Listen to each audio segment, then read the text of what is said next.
Assalamualaikum warahmatullahi wabarakatuh. Bertemu kembali dengan Bundar, kali ini dalam pelajaran tema. Pada kesempatan ini kita akan membahas tentang tema 1, yaitu indahnya kebersamaan, subtema 1, keberagaman budaya bangsaku, pembelajaran 1. Semuanya siap? Yuk kita mulai. Pada pembelajaran kita kali ini memiliki 4 tujuan. Yang pertama adalah memahami gagasan pokok dan gagasan pendukung. Yang kedua, memahami contoh-contoh sikap menghargai dan tidak menghargai keberagaman. Yang ketiga, memahami contoh-contoh alat musik yang menghasilkan bunyi. Dan yang keempat, memahami beberapa contoh alat musik tradisional Nusantara. Nah, kita semuanya siap ya? Yuk kita pindah ke slide berikutnya. Kita awali dengan membaca cuplikan bacaan 1 paragraf saja. Apa tujuannya? Tujuannya adalah kita akan memahami tentang apakah gagasan pokok dan apakah gagasan pendukung. Berikut bacaannya. Pawai budaya. Pawai budaya sangat menarik bagi warga kampung Babakan. Pawai ini selalu menampilkan keragaman budaya Indonesia. Udin dan teman-teman tidak pernah bosan menanti rombongan pawai lewat. Tahun ini mereka datang ke alun-alun untuk melihat pawai tersebut. Kakek Udin pun terlihat sabar menanti. Terdengar suara gendang yang menandakan rombongan pawai semakin dekat. Nah, cuplikan paragraf tersebut kita akan bahas manakah yang disebut dengan gagasan pokok dan manakah yang disebut dengan gagasan pendukung. Anak-anak perlu ketahui apakah itu gagasan pokok. Ya, gagasan pokok itu adalah ide yang mendasari dari suatu paragraf. Sedangkan gagasan pendukung adalah kalimat-kalimat yang memperinci atau menguraikan atau menjelaskan dari gagasan pokok. Sekarang kita kembali ke bacaan pawai budaya. Dari sini, dari pawai budaya ini, gagasan pokoknya adalah yang mana? Di sini, pawai budaya ini menunjukkan bahwa pawai budaya sangat menarik bagi warga kampung Babakan. Mengapa sangat menarik? Karena menampilkan budaya dan kemudian ada banyak anak. Di sini ada antaranya Udin dan teman-teman itu tidak pernah bosan menanti rombongan pawai lewat. Nah, dari paragraf ini kita bisa telusuri dan cari manakah yang termasuk gagasan pokok. Nah, gagasan pokok itu adalah ide utama yang mendasari dari isi paragraf tersebut. Kalau kita cermati dengan hati-hati, maka gagasan pokok itu bisa kita temukan pada kalimat pertama. Ya. Jadi gagasan utamanya adalah pawai budaya sangat menarik bagi warga kampung Babakan. Lalu bagaimana dengan kalimat-kalimat yang lainnya? Nah, dalam satu paragraf ini memiliki satu gagasan utama, sedangkan kalimat-kalimat yang lainnya adalah menunjukkan gagasan pendukung atau nama lainnya adalah gagasan penjelas. Kalimat-kalimat ini merupakan penjelasan dari gagasan utama. Nah, pada paragraf pawai budaya ini terdapat 4 kalimat atau 4 gagasan pendukung. Nah, bisa dirinci seperti yang berada di dalam kolom ini. Paham ya sampai sini ya? Sekarang kita lanjutkan ke slide berikutnya.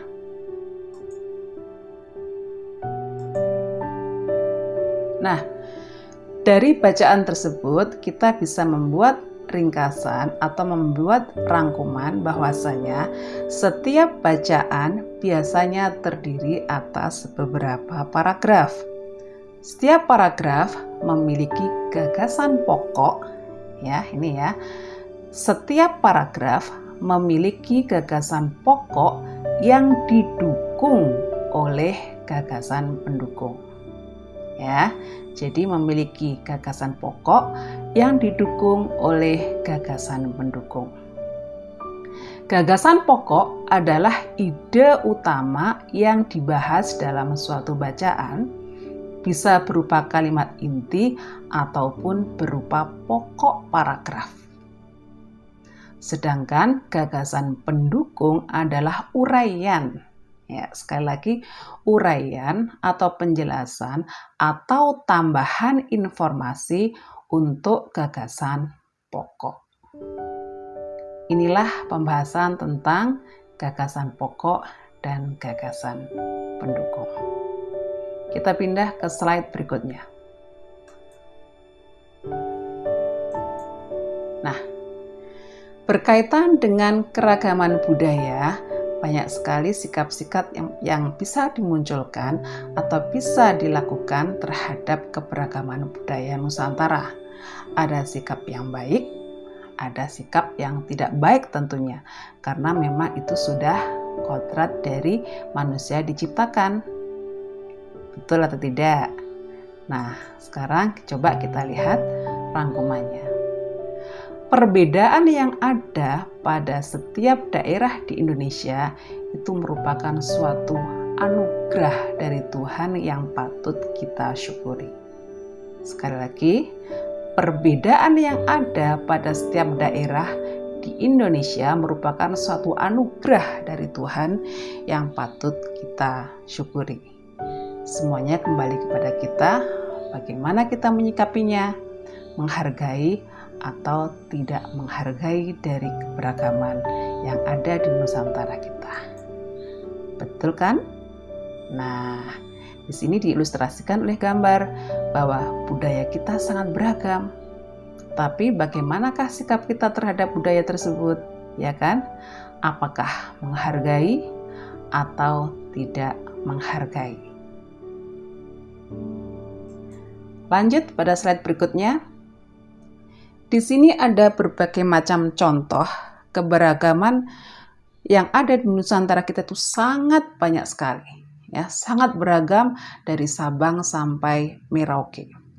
Nah, di sini salah satunya adalah contoh-contoh alat musik tradisional dari berbagai macam di Nusantara ini. Tidak hanya yang seperti ada di dalam slide ini, namun banyak sekali.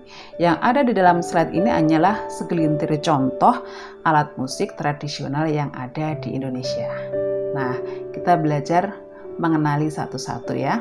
Meskipun kita belum bisa mengenali banyak, setidaknya inilah salah satu upaya kita dalam menghargai keberagaman perbedaan yang ada di Nusantara kita.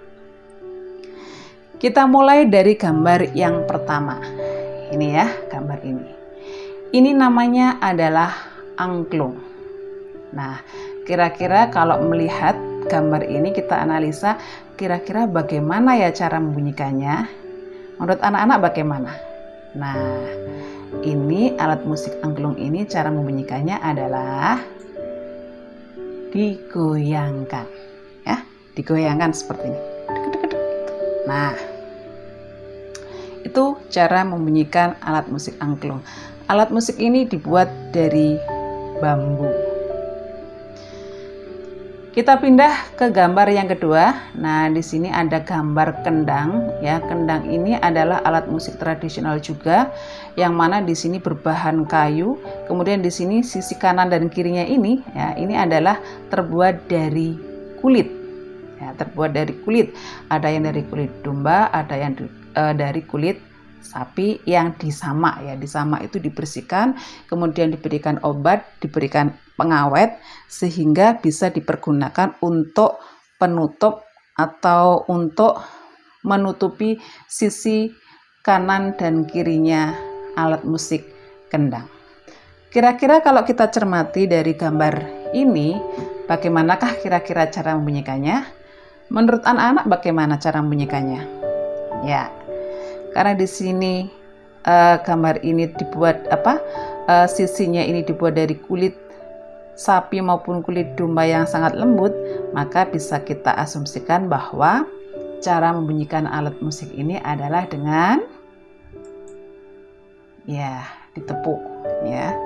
Ditepuk, bukan dipukul ya, ditepuk. Ditepuk itu pelan-pelan sehingga tidak akan merusak kendang tersebut. Begitulah kira-kira cara membunyikan alat musik kendang. Kita lanjut sekarang ke arah kanan, yaitu gambar alat musik. Nah, di sini ada alat musik, yang sangat bentuknya panjang dan ini terbuat dari bambu ya, terbuat dari bambu dan ini namanya adalah saluang. Saluang itu ya seruling, tetapi ciri khas dari daerah mana? Nah, kita akan simak nanti pada slide berikutnya. Sekarang kita tebak dulu kira-kira bagaimana cara membunyikan saluang ini. Kita analisa dulu. Bentuknya yang sangat panjang, kemudian di sini ini ada rongga. Nah, ada rongga, kemudian di sini ada lubang. Kira-kira cara membunyikannya bagaimana? Nah, kita asumsikan kalau gambar seperti ini bisa jadi dengan cara ditiup. Benar sekali, dengan cara ditiup. Anak-anak yang ada di rumah bisa menganalisa ya. Kira-kira dengan mengamati gambar sudah bisa mengira-ngira atau menebak alat musik ini dibunyikan dengan cara bagaimana. Nah, seperti itu. Kita lanjut pada gambar alat musik tradisional berikutnya. Nah, di sini ada sepetak atau seperangkat alat musik ini. Di sini terbuat dari kayu, kemudian di atasnya ini ada senar-senar seperti itu ya, ada senar-senar. Ini namanya adalah kecapi. Nah, kalau berdasarkan gambar ini, kira-kira kalau kita analisa bagaimana cara membunyikannya? Ayo, siapa yang tahu? Nah, karena di sini ada senar-senar yang sangat banyak, bisa diasumsikan bahwa cara membunyikannya adalah dengan dipetik seperti alat musik gitar. Itu yang terjadi pada alat musik kecapi, dan kita pindah yang terakhir. Nah, ini juga unik ini alat musik ini. Nah, ini mirip dengan kendang tapi punya ciri khas.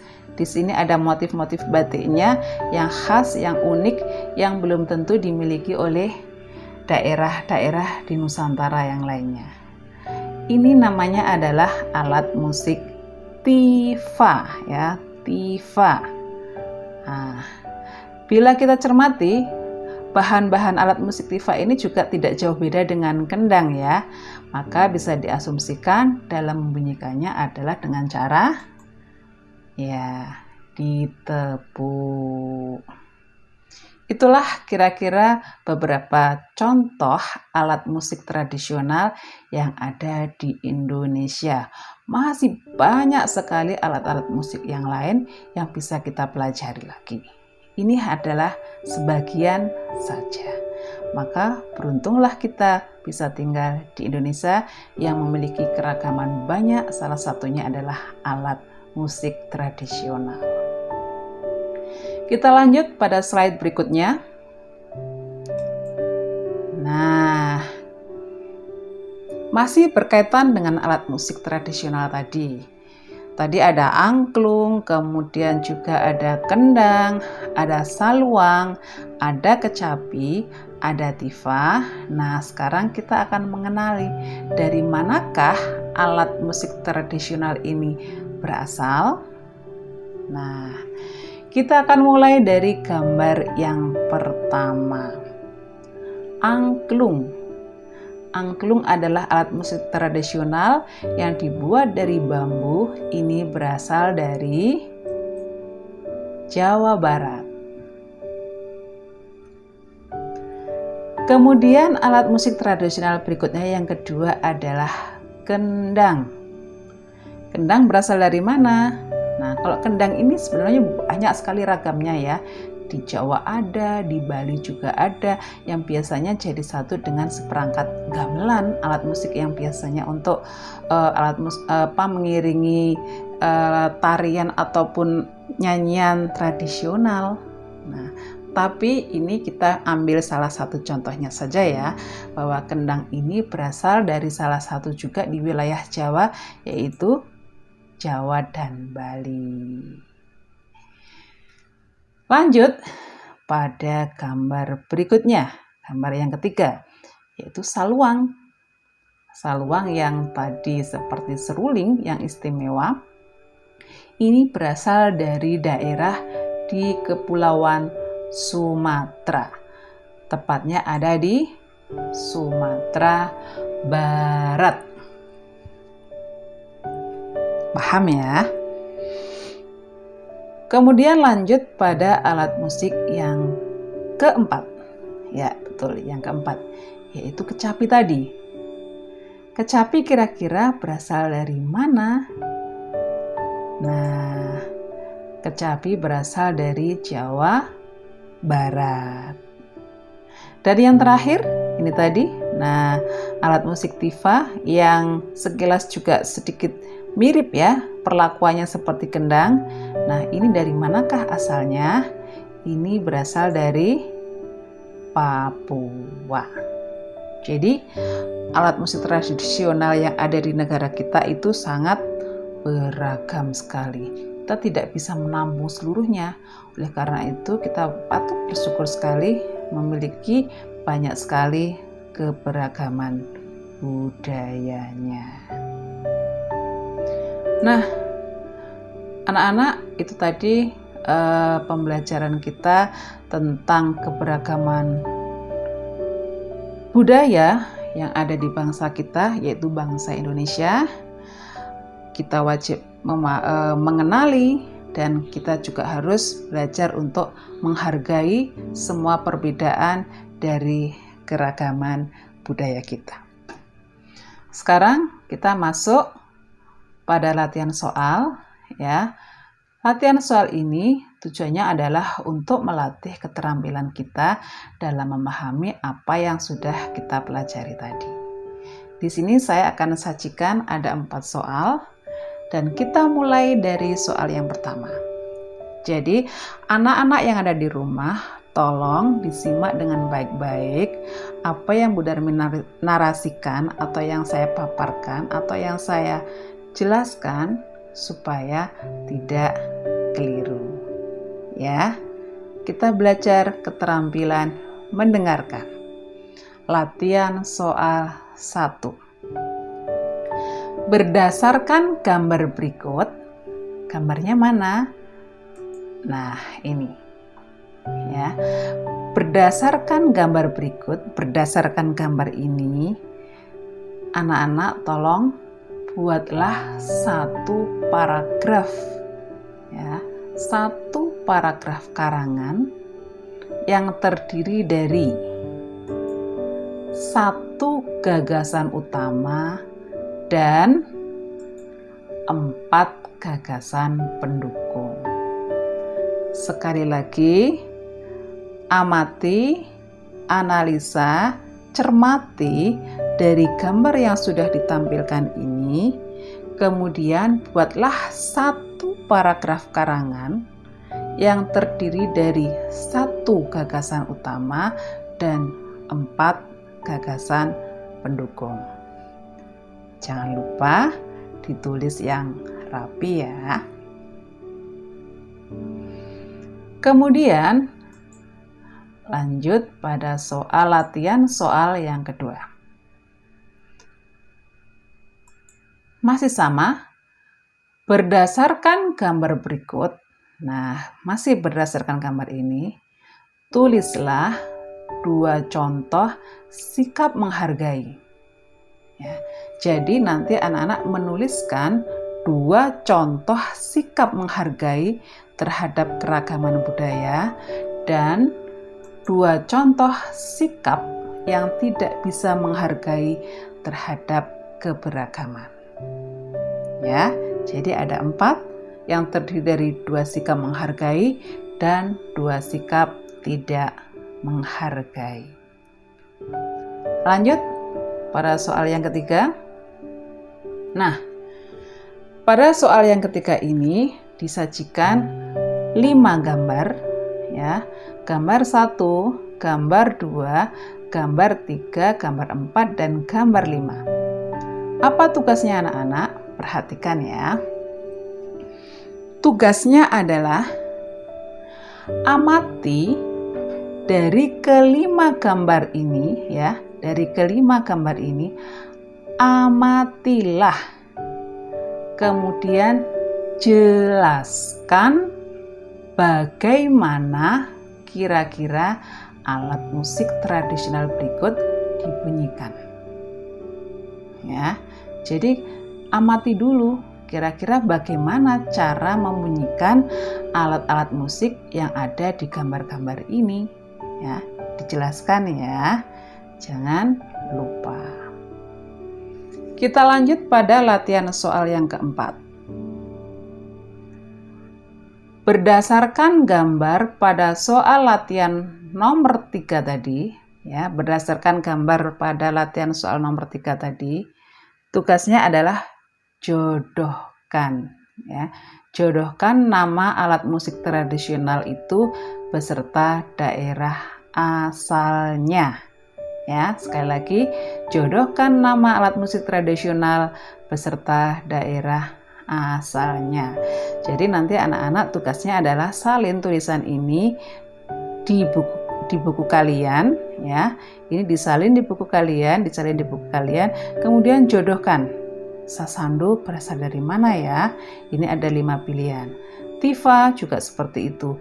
Berasal dari mana? Silahkan dipilih sesuai dengan jawaban yang benar. Anak-anak bisa dibantu oleh orang tua, bisa dibantu oleh saudara, siapapun yang bisa mendampingi dalam belajar. Dan sumbernya bisa banyak, bisa menggunakan buku tema maupun bisa kalian searching atau browsing melalui internet. Jadi mudahkan dalam belajar. Itulah kira-kira pembelajaran kita hari ini tentang keragaman budaya, ya, tentang keragaman budaya bangsaku pada tema indahnya kebersamaan. Sampai jumpa, terima kasih. Wassalamualaikum warahmatullahi wabarakatuh.